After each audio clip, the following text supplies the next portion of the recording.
Olá, tudo bem com vocês? Espero que sim.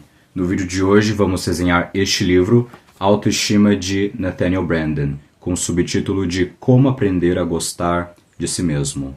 A cada vídeo eu tento improvisar o cenário, entendeu? Isso aqui normalmente não fica aqui porque aqui é minha cama e tal, tento fazer um fundo bonitinho pra vocês. Como eu havia dito no último vídeo do canal, O Retorno do Primitivo de Ayn Rand, outra resenha que eu fiz, este foi o livro que ganhou a votação que eu fiz lá no meu Instagram. Quem quiser participar das próximas enquetes é só me seguir aqui, @borrachinha.rap. Antes de eu comentar o livro propriamente dito, eu vou trazer algumas novidades para vocês aqui bem rapidinho mesmo, que eu não quero tomar muito tempo de vocês e é para ser um vídeo mais curto, não vai ser tão longo quanto os outros, né? O último que eu publiquei é um filme praticamente, né? 1h10 minutos, 1h14, 15 minutos, nem sei mais. E por razões de força maior e não por causa de uma votação ou algo do tipo, eu estou lendo O Morro dos Ventos Uivantes de Emily Brontë. Emily Brontë, enfim, como preferirem. Depois deste livro, eu quero ler vários clássicos. Eu tenho vários livros ali na minha estante, eu quero acabar com eles, entendeu? Alguns deles são muito curtos, 100 páginas, 200 páginas, né? Então é bom para alguns de vocês que pensam em ler alguns livros, mas não querem livros tão longos quanto A Revolta de Atlas, né? Que são 1.200 páginas, se eu não me engano, isso aqui é enorme. Então eu quero voltar, pelo menos este ano eu quero ler muita ficção. Ano passado eu li muita não ficção, então este ano eu quero ler muita ficção e compartilhar com vocês e tal. Também estive pensando em ler O Grande Machado de Assis, eu tenho vários livros aqui, né? Vários que eu peguei em sebo, porque eu sou assim. Eu não vejo sentido em gastar muito em livro clássico, quando, especialmente se for brasileiro, né? Porque não existe essa preocupação com tradução, é só copiar e colar o texto, entendeu? Domínio público e tal, e todos os paranauês. Eu tenho Dom Casmurro, tenho Memórias Póstumas de Brás Cubas, eu tenho Quincas Borba, eu tenho A Mão e a Luva, eu tenho Histórias Sem Data e tenho Histórias da Meia-Noite. Por qual eu começo? Eu não sei, talvez eu faça uma votação lá no Instagram, então não deixe de me seguir. Mas não vou ler apenas livros curtos, não. Eu comecei a ler isso aqui. Vocês conhecem esses livros aqui? A História da Literatura Ocidental, de Otto Maria Carpo. Sim, eu adquiri. Olha só, eu já estou aqui na leitura. Já estou aqui, na página 68, tá bom? Eu penso em fazer um vídeo sobre cada volume, tá bom? Porque é um negócio enorme e não tem como resumir tão facilmente. Veja só que legal. Enorme. Eu decidi ler Nathaniel Branden não porque eu quero melhorar minha autoestima ou coisa do tipo, mas pelo meu interesse em estudar o objetivismo e entender toda essa história. Vou falar um pouquinho sobre mim, certo? Porque veja só, eu me criei no YouTube. Eu me criei vendo vídeos, pesquisando muito, estudando muito por fora, né? Fora do que eu aprendi na escola e tal.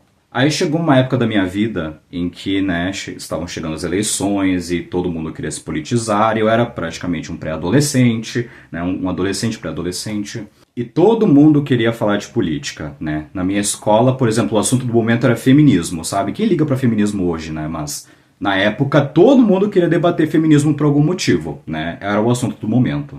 E esses foram meus primeiros movimentos querendo estudar política, querendo aprender o que diabos as pessoas estão falando, né? O que o governo deve fazer, o que são as eleições, o que as pessoas estão falando, o que são essas ideias de esquerda e direita, e naturalmente você vai à internet, você vai descobrir várias ideias, né? E você vai acabar encontrando alguns redutos na internet, e eu acabei caindo no reduto do anarcocapitalismo. É uma longa história, mas eu consumi alguns conteúdos de algumas pessoas que se chamavam de anarcocapitalistas, outras se diziam libertárias, e eu percebi um padrão.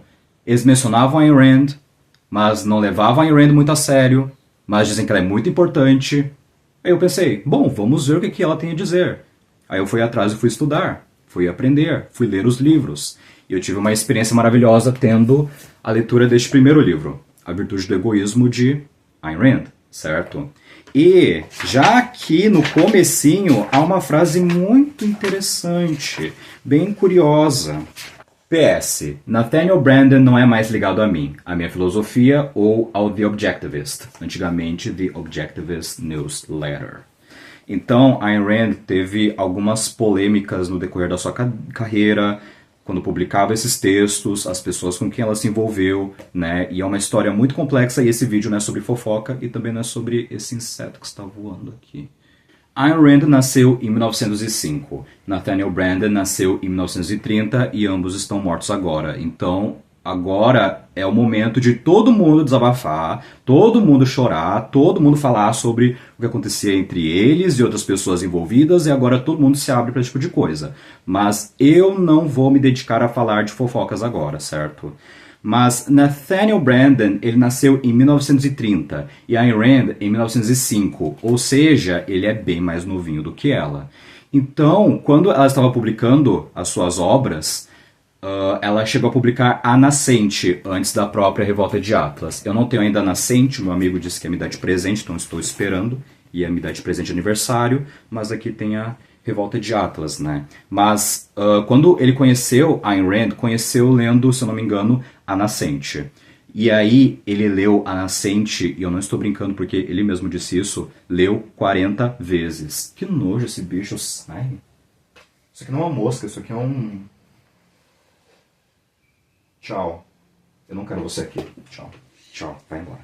Vai embora. Vai. Tchau. Tchau.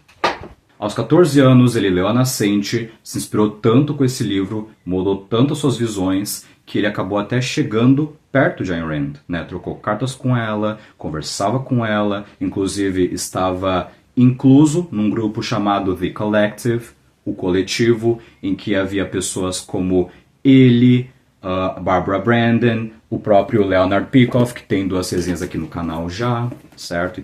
E eu pretendo fazer mais resenhas, certo? Tinha também Alan Greenspan, que teve muita importância para a história econômica americana, certo? Então, assim, ó, muitas pessoas influentes assim ao redor. Houve algumas desavenças, houve algumas brigas, algumas discussões e é aquilo ali, é boatos, é um monte de gente falando mal um do outro, enfim, não é o foco do vídeo. O foco do vídeo é falar sobre este livro, certo? Mas é bom você saber o contexto para eu falar sobre esse livro, até porque eu não tenho um interesse tão profundo por psicologia, certo? E também, eu nem pego esse livro por ser o mais importante dele. O livro mais importante dele provavelmente seria Autoestima e os seus 6 pilares, né? E este aqui da autoestima tem um nome original de How to Raise Your Self-Esteem. Como melhorar ou aumentar a sua autoestima. E por que eu decidi ler este livro em vez de outros? Simplesmente porque era o mais acessível, também logo ia acabar, então acho que se vocês abrirem ali a Amazon e alguns sites, talvez não haja mais ninguém vendendo esse livro, né? Então eu aproveitei a tempo e comprei.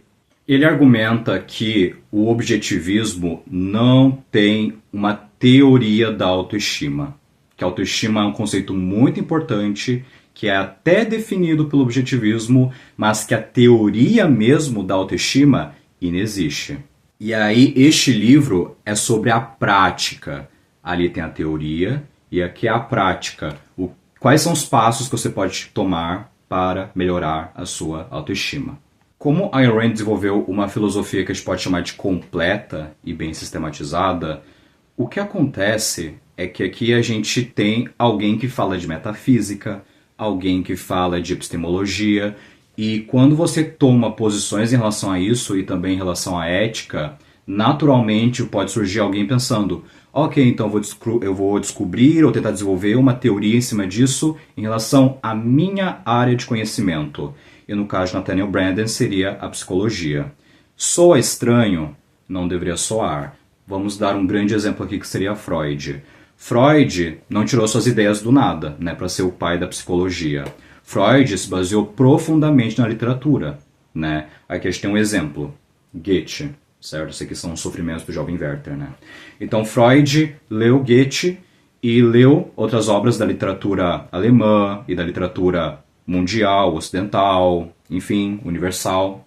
Então, se você fizer um curso de psicologia, você não vai apenas ler estudos técnicos baseados ali no método científico, tudo é empírico, tudo é bonitinho, vai ter muita literatura. E muita literatura de ficção, certo? Porque a ficção, a literatura, revela muito sobre aquilo que chama de alma humana, né? A alma humana, a mente humana, o comportamento humano, o que diabos é ser humano. Ela queria retratar e montar e apresentar o que seria um ideal humano, através de heróis nas suas histórias. Então, para Nathaniel Branden, as obras dela, as de ficção e até algumas de não ficção, e para ele há uma exceção que seria este aqui, Objetivismo, Introdução à Epistemologia e Teoria dos Conceitos. Esse aqui é um livro que ele simplesmente acha esquisito e ele deixa de lado, mas todas as outras obras dela, ele leu e construiu algo em cima disso. E vale frisar que Nathaniel Branden não pretende com esse livro resolver todos os problemas da sua vida, especialmente aqueles mais graves. Então, se você sofre de depressão, de ansiedade, de euforia, de TDAH, ou seja lá o que for, você deve se tratar. É importante que você tenha acompanhamento clínico, acompanhamento médico, acompanhamento psicológico, acompanhamento psiquiátrico. É o melhor que você pode fazer agora. E quando você estiver dando seus primeiros passos, quando você sentir que é capaz de e está em boas condições de, ok, agora eu vou ler um livro, vou aprender um pouquinho mais sobre psicologia e tal, aí talvez valha a pena ler esta obra. Sobre a importância da autoestima no capítulo 1. Nossas reações aos acontecimentos do cotidiano são determinadas por quem e pelo que pensamos que somos. Não consigo pensar em uma única dificuldade psicológica que não esteja relacionada com uma autoestima negativa. De todos os julgamentos que fazemos, nenhum é tão importante quanto o que fazemos sobre nós mesmos. Ter uma autoestima elevada é sentir-se confiantemente adequado à vida. Ter uma autoestima baixa é sentir-se inadequado à vida. Ter uma autoestima média é flutuar entre sentir-se adequado ou inadequado. A autoestima é sempre uma questão de grau, ou seja, ela sempre pode ser expandida. E não existe aquilo para ele de, nossa, sua autoestima é muito elevada, ela é muito alta. Para ele isso não é um problema. Quanto mais autoestima, melhor. Desenvolver a autoestima é expandir nossa capacidade de ser feliz. Não é necessário que nos odiemos antes de aprender a nos amarmos mais. Estamos longe de ser meros receptáculos da visão que as pessoas têm sobre nós. Cheguei agora no capítulo 2 e Nathaniel Branden é adepto àquela prática de completar frases, certo? Então aqui a gente tem um exemplo, porque ele traz vários exemplos de pessoas reais, né, que estiveram ali no consultório com ele, e ele traz alguns desses exemplos em vários capítulos, e aqui a gente tem um exemplo de como ele utiliza as frases, né? Então aqui a gente tem, ó, e ele fala muito da criança interior, né? O seu eu criança, o seu eu adolescente, o seu eu pré-adolescente, o seu eu bebê, enfim, você tem vários eus, várias versões suas do passado, e a forma como você lida com elas tem relação profunda com a sua autoestima. A frase começa assim: se a sua criança interior pudesse falar, diria, e aí você completa com aquilo que vier na sua cabeça. Não precisa nem ser verdadeiro, né? Pode ser apenas um pensamento que você automatizou ao longo dos anos e que simplesmente veio na sua cabeça. E talvez agora, hoje, você nem vê o valor disso. Talvez você tenha sido verdade lá no passado, quando você era criança, mas hoje não é mais. Mas mesmo assim, se vier na sua cabeça, é importante você ter ciência disso.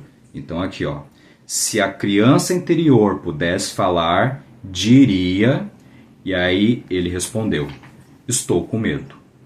Não entendo. Por que mamãe está sempre gritando comigo? Por que papai está me batendo? Por que nada faz sentido? Por que ninguém brinca comigo? Não sei como conversar com alguém. Tenho pesadelos o tempo todo e quando choro, papai grita comigo. Por que, quando estou tomando banho, papai entra e faz troça de mim? Por que ninguém me protege? E aí ele trouxe uma outra frase que deve ser completada. Uma das coisas que eu tinha de fazer para sobreviver era ser cauteloso, não sentir, me esconder, ler, manter os olhos abertos sempre, estar sempre alerta para o perigo, não confiar em ninguém, aprender a ser independente. Numa sessão posterior, o meu eu criança precisa de mim para ser espontâneo, que eu o ouça, que o faça sentir-se seguro, que o deixe chorar, que o abrace, que não o castigue como o papai fazia, que eu ouça a sua dor, que eu o console, que eu esteja presente, que não fuja dele. Se eu fosse mais benevolente e carinhoso com o meu eu criança, deixaria que brincasse mais, ele se sentiria menos sozinho, ele não se sentiria abandonado por todos, eu poderia ser o pai que ele nunca teve, deixaria que tivesse prazer nas coisas, tornaria o mundo mais justo para com ele poderia sentir-se seguro, poderíamos ambos nos sentir seguros, eu poderia curá-lo e curar a mim mesmo. Devemos saber que essa criança estava lidando e lutando pela sobrevivência da única maneira que sabia. Então não adianta culpar essa criança se ela não sabia de alternativas, possibilidades melhores. E mesmo se soubesse e tenha tomado decisões erradas, conscientemente erradas, é o seu passado.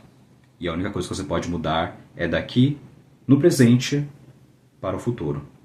No caso de uma garota mitomaníaca, mentirosa, sugeriu que, se conseguisse passar uma semana inteira sem contar uma única mentira a ninguém, ficaria surpresa com a mudança que notaria diante do espelho. Ou seja, mentir não está no seu autointeresse, né? Aqui existe a defesa do egoísmo, né? O egoísmo racional, né? Que às vezes até substituem por outras palavras que são mais fáceis de digerir, porque a gente vive numa cultura que fala muito mal dessa palavra, egoísmo. Então você precisa usar palavras como autoestima. Não estou falando que são sinônimos, ok? Mas autoestima, amor próprio, aí as pessoas digerem melhor. Mas quando você fala egoísmo, aí todo mundo já quer se afastar, porque tem uma noção negativa dessa palavra. Quando egoísmo nada mais é que eu-ismo, né? Então, você deve ser o beneficiário das suas próprias ações. Diferente do altruísmo, que é outroísmo. Os outros devem ser beneficiários das minhas ações. E não só isso, eu não posso ganhar nada com isso, porque eu não mereço isso.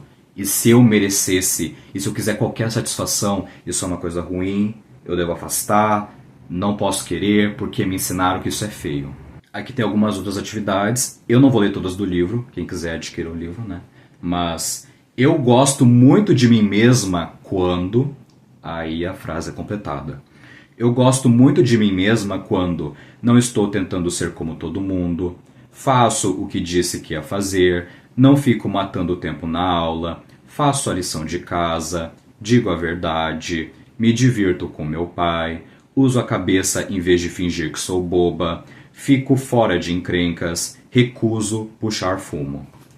Eu gosto menos de mim quando me faço de surda, me comporto como vítima, tenho ataques para chamar atenção, como demais, ajo impulsivamente, tento impor minhas opiniões às pessoas, minto, quebro promessas e assim por diante. No capítulo 13 ele fala sobre viver conscientemente. O que ele quer dizer com isso? Que a nossa mente é o nosso meio básico de sobrevivência. E o uso adequado da nossa consciência não é automático. Antes, é um ato de escolha. Essa é a definição de livre-arbítrio para o objetivismo, né? E, de novo, lembrando que ele não é mais objetivista, mas ele pegou muitas lições disso. E aí ele diz o seguinte, que é muito importante. Se eu não optei por ver e reconhecer isso, isso não existe, né? Isso entre aspas. Essa atitude, ela é ruim, certo? Agir como se tal coisa não existisse. Eu vou ignorar, vou fingir que não existe, eu vou evadir. Viver conscientemente é viver de maneira responsável em relação à realidade. Você nunca vai ganhar alguma coisa com isso, né, de ignorar a realidade. Isso só pode prejudicá-lo. A verdade, ela é suprema. Sobre uma outra moça. Quando encontrava obstáculos, não pensava em termos de culpa, mas de soluções. Ela assumia a responsabilidade de ser a causa dos efeitos que desejava. É claro que às vezes somos influenciados pelos outros de diversas maneiras e não reconhecemos, mas isso não muda o fato de que existe uma diferença entre a psicologia daqueles que tentam entender as coisas sozinhos e a daqueles que não tentam. Na área da evolução da autoestima, não é sonhando com passos gigantescos que progredimos, mas comprometendo-nos com a ação de dar pequenos passos, de um modo contínuo, rumo a uma perspectiva cada vez mais ampla. Esse capítulo 4, quando eu li o livro alguns meses atrás, foi um que me pegou bastante, né? Que é aprender a autoaceitação. Ele diz o seguinte: aceitar não significa necessariamente gostar. Aceitar não significa que não podemos imaginar ou desejar mudanças e melhoras. Significa vivenciar, sem negação, que um fato é um fato. A é A. Nesse caso, significa aceitar que o rosto e o corpo no espelho são o seu rosto e o seu corpo, e que eles são aquilo que são. Se uma pessoa está com medo, em geral é inútil tentar dizer-lhe que relaxe. A pessoa não sabe como traduzir esse conselho em comportamento. Mas, se você falar de respirar lentamente, ou de qual seria a sensação de não lutar contra o medo, estará propondo algo encenável. Isto é, algo que a pessoa pode fazer. Ela deve pensar em expandir-se para permitir a entrada do medo ou até mesmo em dar-lhe as boas-vindas, travando amizade com ele, ou pelo menos observá-lo sem identificar-se com ele. E por fim, fazer uma projeção do que de pior pode acontecer e então encarar o fato. Podemos com certeza aprender a dizer: estou sentindo medo e posso aceitar esse fato, mas eu sou mais do que o meu medo.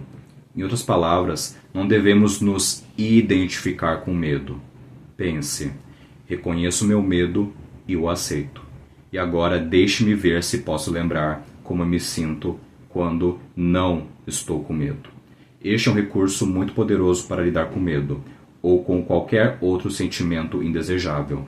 São atos que você pode aprender, ensaiar mentalmente e praticar quando surgirem as situações de medo. A autoestima aumenta no decorrer do processo, mesmo quando os temores não são produto de fantasias irracionais, mas do fato de que a realidade particular com a qual você tem de conviver é terrível. Tive uma boa amiga que alguns anos atrás foi vítima de um câncer devastador. Na época, achei que sua coragem ao lidar com a doença era extraordinária. Lembro-me do dia em que, visitando-a no hospital, ela me contou sua história. Os médicos disseram-lhe que a radioterapia era necessária. Ela ficou aterrorizada com a perspectiva. Perguntou se poderia ir até a sala de radioterapia só por alguns minutos durante 3 dias antes de começar o tratamento. Aí ela disse: eu só quero dar uma olhada na máquina, explicou ela aos médicos. Ficar amiga dela. Então estarei pronta. Não terei medo. E contou-me. Só fiquei lá, olhando para a máquina, aceitei-a, aceitando a minha situação e refletindo sobre o fato de que a máquina existia para me ajudar. Foi então mais fácil fazer o tratamento. Ela acabou morrendo, mas jamais esqueci sua serenidade e dignidade. Ela sabia como se avaliar. Foi o exemplo mais bonito do princípio de aceitação que já vi. Nossas forças ou virtudes podem fazer com que nos sintamos solitários, alienados, desligados do rebanho, alvo de inveja e hostilidade, e nossa vontade de pertencer pode superar todo o desejo de realizar as nossas mais altas potencialidades. Aqui temos aquilo que a Rand chama de ódio do bem por ser do bem, certo? Então as pessoas são odiadas pelas suas virtudes e não por suas fraquezas, por seus vícios, por aquilo que fizeram de errado. Então quanto melhor você é, você vai ter de entender que as pessoas vão começar a odiá-lo mais. E você deve aprender a lidar com essas pessoas. Capítulo 5, Libertar-se da culpa. Na página 75, ele diz o seguinte: um dos piores erros que podemos cometer é dizer a nós mesmos que o sentimento de culpa representa necessariamente algum tipo de virtude. A rigidez intransigente com nós mesmos não é motivo de orgulho. Ela nos deixa passivos e impotentes, não inspira mudanças, paralisa. Sofrer é talvez a mais simples das atividades humanas. Ser feliz é talvez a mais difícil. E a felicidade requer não a rendição à culpa, mas a emancipação da culpa. Isso é algo que eu vivo falando para as pessoas e, enfim, a infelicidade, ela é familiar. Não é agradável, mas é familiar. Ser feliz é algo com o qual nós não estamos acostumados. A felicidade, ao seu jeito, é muito mais exigente em termos de consciência, energia, disciplina, dedicação e integridade. E há um trecho aqui da Revolta de Atlas, nem sei se era no meio, no começo, no fim, não sei, mas é uma parte que eu achei muito legal que dizia assim, ó, que às vezes a felicidade dói. Soa paradoxal, mas Ayn Rand adorava uns paradoxos. Capítulo 6, a integração do eu mais jovem, página 87. De fato, a criança que já fomos pode ser vivenciada como uma fonte de dor, raiva, medo, embaraço ou humilhação. Pode ser reprimida, rejeitada, repudiada, esquecida. Rejeitamos aquela criança, assim como outros talvez já fizeram conosco. E nossa crueldade para com ela continua indefinidamente por toda a nossa vida. No teatro da nossa própria psique, em que a criança continua a existir como uma subpersonalidade, um eu criança. Capítulo 7, sobre viver responsavelmente. Quando falo de ser responsável neste contexto, não quero dizer responsável como recipiente de culpa ou de censuras, mas como principal agente causador em sua vida e seu comportamento. Esse é um ponto importante. Capítulo 8, bem aqui no comecinho de viver com autenticidade. As mentiras mais devastadoras para a nossa autoestima não são tanto as que contamos, mas as que vivemos. Entre aspas, fazer-se de morto é tão comum que, em geral, achamos que é um modo normal e mesmo desejável de colocar as coisas. É familiar, é confortável, enquanto estar vivo pode ser estranho, às vezes até mesmo perturbador. É uma política de autorrejeição e autoalienação. Uma das mais dolorosas e perturbadoras experiências da infância, que a maioria das pessoas tende a reprimir, é a percepção de que todos os adultos são mentirosos. Essa percepção pode se transformar numa barreira ao entendimento e à valorização da autenticidade. Outra coisa que havia me pegado nesse livro é a ideia circular, quase paradoxal e quase sem sentido, mas tem sentido sim, que é a ideia de que autoestima gera autoestima. Então, o mero fato de você estar trabalhando para chegar na autoestima, mesmo você não tendo autoestima, isso vai gerar mais autoestima. Então, se você faz coisas que geram autoestima, mais você tem autoestima. Entende? É causa e efeito. E é uma relação assim quase que simbiótica. Soa muito estranho falando. Eu não sou estudante de psicologia, muito menos sou psicólogo, basta ver minha cara, sou jovem demais. Mas assim, ó, o que acontece é que a psicologia é um ramo muito novo e tem muitas e muitas e muitas ideias a ser desenvolvidas. Aí talvez um conceito que vai ser usado hoje, daqui a uns 30 ou 40 anos vai cair em desuso, eu não sei. Porém, uma vez eu aprendi este termo aqui, que é narcisismo vulnerável, porque está em oposição ao narcisismo grandioso. Quando a gente usa a palavra narcisista, a gente tende a pensar no narcisismo grandioso, que é aquela pessoa que eu sou bonito, eu sou gostosão, eu sou inteligente, sou melhor que todo mundo, e se eu não sou melhor do que aquele, eu vou ser melhor do que ele, e eu me acho lindo no espelho, né? Aquela história do Narciso, né? Mas existe outra forma de narcisismo, e talvez até mais comum, que é o narcisismo vulnerável, às vezes chamado de encoberto, de acordo aqui com a visão geral criada por IA do Gemini e do Google, né? Ai, eu odeio usar IA, francamente. Sai muita bobagem dessas coisas. Mas enfim, o narcisista vulnerável é aquele que só sabe falar de si, mas das piores formas possíveis. E aqui a gente tem um exemplo, né, interessante disso, né, na página 126. É claro, às vezes precisamos reconhecer que a pessoa pode usar comentários autodepreciativos para nos manipular, fazendo-nos discordar dela e elogiá-la.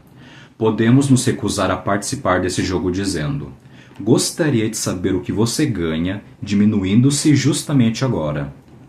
Na melhor das hipóteses, traremos para fora o melhor que a pessoa tem dentro de si. Na pior, fortaleceremos o melhor em nós mesmos. Assim como eu disse que autoestima gera autoestima, serenidade inspira serenidade. Felicidade inspira felicidade. Sinceridade inspira sinceridade. Não só consigo, mas com os outros. Quando você demonstra a sua autoestima, quando ela é visível, isso inspira outras pessoas. Elas percebem, é possível. Capítulo 10, a questão do egoísmo. A autoestima é muitas vezes confundida com falsas noções de egoísmo. Autoestima, autorrealização, autopercepção, até mesmo a luta pela autonomia estão se tornando coisas moralmente suspeitas. Será que já não basta dessa geração do eu? Perguntaram os entrevistadores quando o entrevistaram. Você não está encorajando o egoísmo? Embora tenha sido tratado de maneira calorosa, não pude deixar de notar a inquietude que as simples palavras honrar o eu pareciam evocar. E os problemas do mundo, diziam. Você não está interessado em nada além do indivíduo isolado? E os relacionamentos? A maioria das pessoas já não tem um ego grande demais? Pergunte a você mesmo com quem gostaria de compartilhar o mundo. Pessoas que respeitam o seu direito de existir e não lhe pedem para agir contra o seu próprio interesse? Ou pessoas que o tratam como um objeto de sacrifício? Pessoas que desfrutam um forte senso de identidade pessoal? Ou pessoas que esperam que você crie um para elas? Pessoas que assumem responsabilidade por sua própria existência? Ou pessoas que tentam passar essa responsabilidade para você? Essas são, é claro, algumas das consequências sociais, tanto da alta como da baixa autoestima. O narcisismo, como eu havia mencionado antes, é uma condição de autoabsorção doentia e excessiva que surge de um sentimento antigo e profundo de carência e deficiência interior. O irônico é que os vícios tipicamente atribuídos a pessoas com egos fortes, mesquinhez, competitividade agressiva, facilidade excessiva para se ofender, são, de fato, aflições particulares dos egos fracos. A polarização do eu e os outros, ou do eu e o mundo, não tem base válida na realidade. As pessoas que não vivenciam amor próprio têm pouca ou nenhuma capacidade de amar os outros. É uma noção autoritária de ética como algo fora de você mesmo.